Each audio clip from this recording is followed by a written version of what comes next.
আসসালামু আলাইকুম প্রিয় সপ্তম শ্রেণীর শিক্ষার্থীরা। এই ভিডিওতে আমরা বোর্ড কর্তৃক যে বাংলা প্রশ্ন দেয়া হয়েছিল তোমাদের, সেটি থেকে নৈর্ব্যক্তিক, তারপর এক কথায় উত্তর এবং সংক্ষিপ্ত প্রশ্নগুলোর উত্তর করব। তাহলে চলো শুরু করা যাক। ১ নম্বর এখানে বলা হয়েছে পিরামিড কি ধরনের লেখা। তো তোমরা যদি বই পড়ে থাকো তাহলে বুঝতে পারবে যে পিরামিড একটি বিবরণমূলক লেখা। ২ নম্বর ছিল আবুর মনে ভয় কেন। তো ২ এর খ নম্বর উত্তর হবে মাছ ধরতে না পারার শঙ্কায়। ৩ নম্বর দেখো, তো এখানে একটা দোকানের লিফলেট আমরা দেখতে পাচ্ছি যে সততা স্টোর। স্টোরের মধ্যে কি কি পাওয়া যায়, তারপর যোগাযোগ করতে বলা হয়েছে। তো প্রশ্ন হচ্ছে উপরের লেখাটি চারপাশের কোন বিষয়ের সাথে মিল রয়েছে। তো ৩ এর উত্তর হবে গ নম্বর লিফলেট। ৪ নম্বর দেখো কোনটি ক্রিয়াবাচক শব্দ। ৪ এর ঘ নম্বর উত্তর হবে করেছি। এবার বলছে যে নিচের কবিতা অংশটি পড়ে পরবর্তী প্রশ্ন দুটির উত্তর দাও। এটা তোমরা পড়ে নিও। ৫ নম্বর বলছে উপরের কবিতা অংশের ভাবটি নিচের কোন কবিতার ভাবের সাথে সাদৃশ্যপূর্ণ। তো ৫ নম্বরের উত্তর হবে খ মাঝি। ৬ নম্বর উপরের কবিতা অংশের ভাবের সাথে মিল রয়েছে যে চরণের। ৬ নম্বরের উত্তর হবে ঘ নম্বর বড় হলে আমি হব খেয়া ঘাটের মাঝি। ৭ নম্বর কোনটি অঘোষ ধ্বনির উদাহরণ। তো ৭ এর উত্তর হবে ক, এখানে ত দেওয়া আছে। ৮ নম্বর কোনটি উপসর্গ সাধিত শব্দ। তো ৮ নম্বরের উত্তর হবে ঘ সম্মান। ৯ নম্বর নিচের কোনটি জটিল বাক্যের উদাহরণ। তো এখানে ৪টা অপশন আছে। ৯ নম্বরের উত্তর হবে খ যত দান করবে তত বেড়ে যাবে। এটা হচ্ছে জটিল বাক্যের একটা উদাহরণ। এবার ১০ নম্বর দেখো, আমার মায়ের সোনার নলক হারিয়ে গেল বলতে কবি কি বুঝিয়েছেন। এখানে ১০ এর উত্তর হবে ক হারানো ঐতিহ্য। এবার ১১ নম্বর দেখো, প্রাচীন বাঙালির কোন দিকে বেশ ঝোঁক ছিল। খ নম্বর সাজসজ্জার। ১২ নম্বর অজানা অচেনা লোকের উপহার সাধারণত আমরা গ্রহণ করি না। এ বাক্যে কয়টি উপসর্গ শব্দ রয়েছে। এটা হচ্ছে ১২ নম্বর, যেটার উত্তর হবে খ ৩টি। নিচের কোনটি তথ্যের উদাহরণ। ১৩ নম্বরের উত্তর হবে ঘ ভাত বাঙালির বহুকালের প্রিয় খাদ্য। এবার ১৪ নম্বর দেখো, নিচের কোনটি সমাজ সাধিত শব্দ। ১৪ উত্তর ক হাত ঘড়ি। ১৫ নম্বর নিচের কোনটি বিশেষ্য শব্দ। উত্তর হবে সততা। এবার আমরা এক কথায় যে প্রশ্নগুলো থাকবে সেগুলোর উত্তর করব। ১৬ নম্বর নোলক কবিতাটি কবির কোন কাব্যগ্রন্থ থেকে নেওয়া হয়েছে। ১৬ নম্বরের উত্তর পাখির কাছে ফুলের কাছে। ১৭ মানুষ ও প্রাণীর সহাবস্থান তোমার পাঠ্য কোন কবিতার মূল ভাব বলা যায়। ১৭ নম্বর ময়নামতির চর। ১৮ উদাহরণ দেওয়ার আগে কোন জ্যোতিচিহ্ন বসে। কোলন বসে। তারপর পিরামিড রচনাটি লেখকের কোন গ্রন্থ থেকে নেওয়া হয়েছে।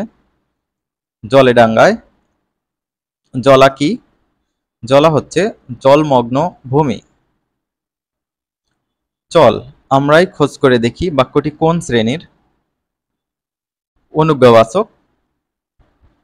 উপহার পাওয়ার ব্যাপারটি অবশ্যই সম্মানের। উপহার শব্দটি কি যোগে গঠিত হয়েছে। ২২ নম্বরের উত্তর উপসর্গ। তারপর দেখো হচ্ছে প্রাঙ্গণ শব্দের সঠিক উচ্চারণ কোনটি। তো এটা এখানে তোমরা একটা চিহ্ন দিয়ে দেবা, তাহলেই হয়ে যাবে। তো ২৩ শেষ। ২৪ কি ছিল। কবিতায় ছোট ছোট অংশকে কি বলে। স্তবক বলা হয়। তারপর নতুন চরের পলিমাটিতে কৃষকেরা কি বুনেছে। কলাই বুনেছে। এবার সংক্ষিপ্ত উত্তর প্রশ্নগুলোর আমরা সমাধান দেখব। ১ নম্বরে বলা ছিল কবিতায় অনেক সময় শব্দের চেহারায় পরিবর্তন হয় কেন? 1 নম্বরের উত্তর।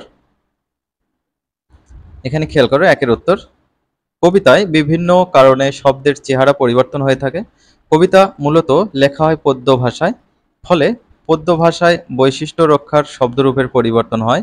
আবার কবিতার তাল রক্ষার জন্য কখনো কখনো শব্দের পরিবর্তন হয়ে থাকে। পাশাপাশি ছন্দ রক্ষার কারণে কবিরা তাদের কবিতায় শব্দের পরিবর্তন ঘটান। আবার কবিতায় মাধুর্য সৃষ্টির জন্য তারা শব্দরূপের এই পরিবর্তন করে থাকেন। এবার 2 নম্বর প্রশ্ন ছিল, মাঝি কবিতায় কিশোর কেন খেয়াঘাটের মাঝি হতে চায়? 2 নম্বর উত্তরটা দেখো। তো শিক্ষার্থীরা, এই উত্তরগুলো আমি পড়তেছি না, পড়লে অনেক সময় যায়। তো তোমরা একটু দেখে নিও বা খুব ভালোভাবে পড়ে নিও, এগুলো আসার সম্ভাবনা খুব বেশি। 3 নম্বর, বক পাখিগুলো গোচর পাখি হয়েছে, অংশীদার বলতে কি বোঝানো হয়েছে? 3 নম্বরের উত্তর দেখো। এই হচ্ছে 3 নম্বরের উত্তর। তো আশা করছি এগুলো বুঝতে পারবে। বুঝতে না পারলে কমেন্ট বক্সে তোমরা কমেন্ট করতে পারো। তো শিক্ষার্থীরা, আমাদের ফেসবুক পেজে তোমরা জয়েন হতে পারো, গ্রুপে জয়েন হতে পারো, লিঙ্ক ডেসক্রিপশন বক্সে দেওয়া আছে। তো সেখানে যুক্ত হলে রেগুলার তোমরা সাজেশন পেয়ে যাবা। 4 নম্বর, ফুলের গন্ধ চাও যদি নাও, হাত পাতো বলতে কবি কি বুঝিয়েছেন? 4 নম্বরের উত্তর। এখানে 4 নম্বরের উত্তরটা দেখিয়ে দেওয়া হয়েছে। তো এখান থেকে 4 নম্বরের উত্তর শেষ। এবার 5 নম্বর দেখো, ভালো কথা বুদ্ধির কাজ করেছিস বলতে লেখক কি বুঝিয়েছেন? এটার উত্তর আমি এখানে দিয়ে দিয়েছি। দেখো 5 নম্বরের সেই প্রশ্নটাই ছিল। এবার 6 নম্বর দেখো, ময়নামতির চর কবিতার চরের মানুষেরা কিভাবে জীবনযাপন করে? 6 নম্বরের উত্তর দেখো। তো এইটা হচ্ছে 6 নম্বরের উত্তর। এইখানে বানানটা ঠিক করে নেবা, এখানে হবে যেখানে। 7 নম্বর প্রশ্ন কি ছিল? প্রত্যয় ও উপসর্গের মধ্যে পার্থক্য কি? যেহেতু 2 মার্ক আছে একটা করে প্রশ্নে, তো দুটো করে পার্থক্য আমরা লিখেছি। দেখো, প্রত্যয় শব্দের শেষে বসে আর উপসর্গ শব্দের আগে বসে। প্রত্যয়ের মাধ্যমে গঠিত শব্দকে প্রত্যয় সাধিত শব্দ বলে, উপসর্গের মাধ্যমে গঠিত শব্দকে উপসর্গ সাধিত শব্দ বলে। 8 নম্বর দেখো, পিরামিড তৈরি করার কারণ কি? পিরামিড তৈরি করার কারণ কিন্তু আমরা যখন বাংলা ক্লাস করেছিলাম তখনও কিন্তু আমরা লিখেছিলাম, তাই না? তো যারা দেখো নাই আমার বাংলা ক্লাসগুলো, তারা এইটা দেখে নাও। তারপর 9 নম্বর ছিল, দেখো, সেই পুরনো কাল আর নেই বলতে লেখক কি বুঝিয়েছেন? এই হচ্ছে 9 নম্বরের উত্তর। এইখান থেকে শেষ। এবার 10 নম্বর, আমার মায়ের গয়না ছাড়া ঘরকে যাব না বলতে কবি কি বুঝিয়েছেন?